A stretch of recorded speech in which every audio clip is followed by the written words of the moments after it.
The story begins with Henry, an extremely honest man working his night shift at a toll tax booth. His face showed that his life was completely colorless and dull. When he arrived home in the morning, his wife said, "You don't love me anymore, do you? I remember when you used to. Everything was so different." They were still talking when suddenly someone knocked loudly on the door.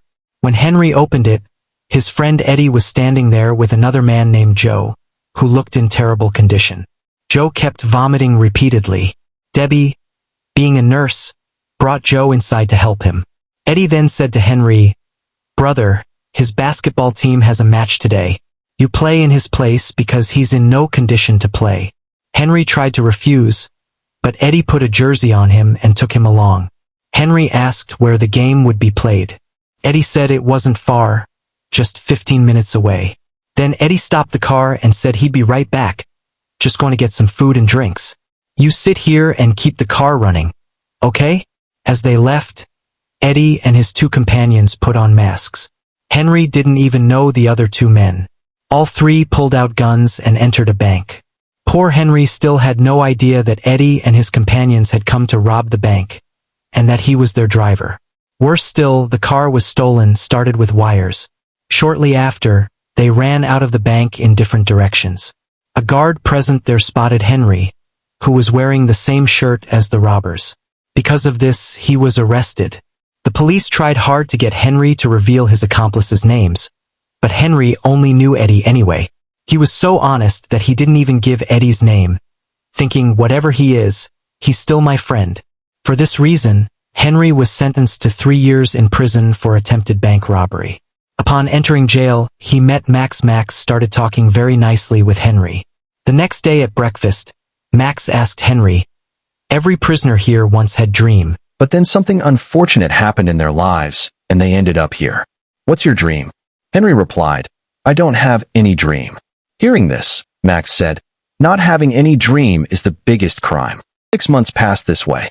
Debbie came to visit Henry in jail and said she had something important to tell him. She told him she had fallen in love with someone else. But Henry, being big-hearted, said, "It's okay. I just want you to be happy. If you can't be with me, then be with someone else." Meanwhile, Max felt like jail was his home. The prisoners started talking among themselves. When a parole officer last asked you, "Max, if we let you out, what would you do for us?" What did you say? Max replied, "I'd break into your house and kill your dog. I'd set fire to your house and cut out the tongue of every living thing there." Later, Henry was asked when his review was. He said next month. One prisoner said everyone believed Henry was honest. Henry also said he hadn't committed any crime. Max told him, "You've spent time in jail, so no matter what you say, everyone outside will think you committed some crime." Soon Henry was released from jail and went first to see Debbie. But when Joe opened the door, he was shocked. Moreover, Debbie was pregnant with his child. Seeing all this, Henry kept thinking how his life had completely changed. Debbie showed Henry all his belongings and asked what he planned to do next. Henry didn't answer, and then Joe arrived. He offered Henry a business opportunity and thanked him for not naming him in court. But Henry said he didn't even know his name and quietly left. Later, Henry stood in front of the same bank where this whole incident had started. But then a car hit him and he fell to the ground. The car was driven by a woman named Julie. Julie scolded Henry badly and then asked if he was okay. The bank guard also came and suggested calling an ambulance, but Henry refused. The guard then helped him to a nearby cafe, where Julie followed them. Henry told Julie, "I've seen you somewhere." Julie responded, "Don't look at me. Look at the road when you're walking," and left. When Henry went to the bathroom, he noticed a newspaper clipping stuck on the wall. In that 80-year-old newspaper cutting was an article about a bank robbery carried out through an underground tunnel connected to a theater behind the bank. This tunnel went right under the bank's vault.